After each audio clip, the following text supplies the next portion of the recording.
Our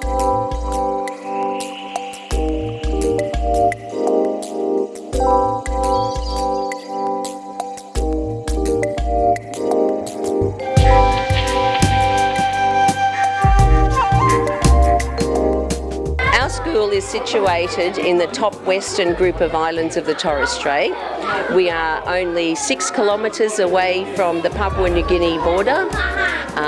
The full campus of the full school of Targai covers an area of 48,000 square kilometres, most of that being sea. My role at the school is head of campus. I'm a teaching principal. We have a population of 41 students from pre-prep through to year 6. I take a class full-time, but then I also ensure that the school's running smoothly and everything's all okay and we're giving the kids the right sort of programs that we're doing. Tell us about some of the programs and the curricular activities here. Right, we're following the Australian curriculum with a focus on literacy and numeracy, but a very strong focus of our curriculum is our language and culture program. The staff here are very committed to preserving the traditional language of this island, which is Kalakawaya, and the children are learning it extremely well. Most of the children can speak Kalakawaya very well. The kids are extremely involved in boating, of course, and fishing.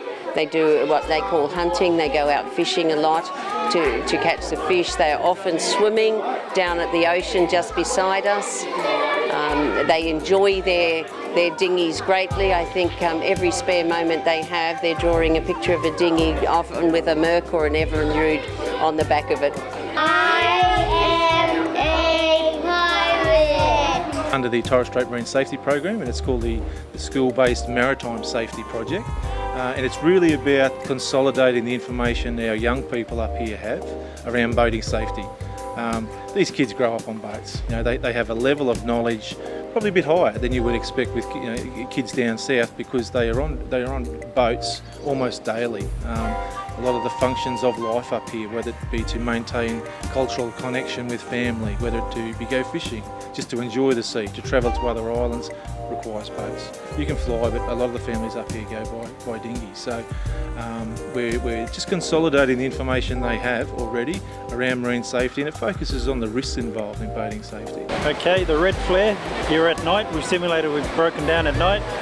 We've seen an aircraft coming at night.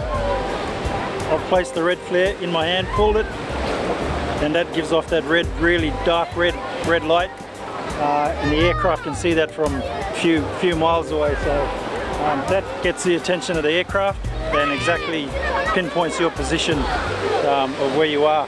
With the orange one, with Tanya, she's simulating the same thing. You're in distress, and it's during the day. You've seen an aircraft and you pop the flare and it emits an orange smoke, and you can see exactly like the red one at night. You can see that orange smoke from a few miles away. So really good for on approaching aircraft. If aircraft and planes, helicopters are looking for you, it gives you a really good position of where you are. Most of the communities throughout the Straits now have got these red and orange flares to use when they're in distress, and we get more and more calls we get.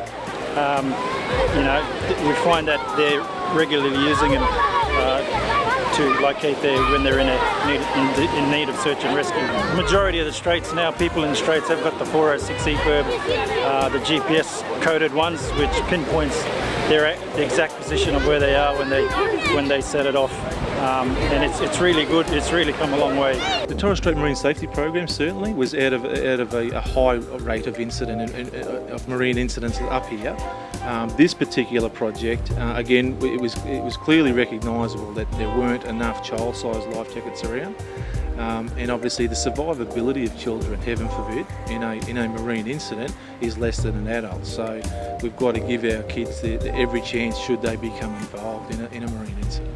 So local councils up in the Torres Straits, as well as elders, traditional owners, should they be playing more of a role as well with your organisation? And they are, yeah, they certainly are. The number of incidents are in decline. There's still some work to be done. We certainly haven't got it where we want, but I think a key feature in the reduction in the marine incidents that are now occurring is really because of the consciousness and the effort by community at the community level, from grandfathers, from fathers, from uncles, from mums, dads, aunts, elders. I think that's where the success of this program lies. I think they said enough is enough. We've lost too many of our loved ones, and the consciousness has shifted towards marine safety in the Torres Strait. And as I said, we've still got more work to do, and we recognise that. But from where it was to where it is now, we're on the right track.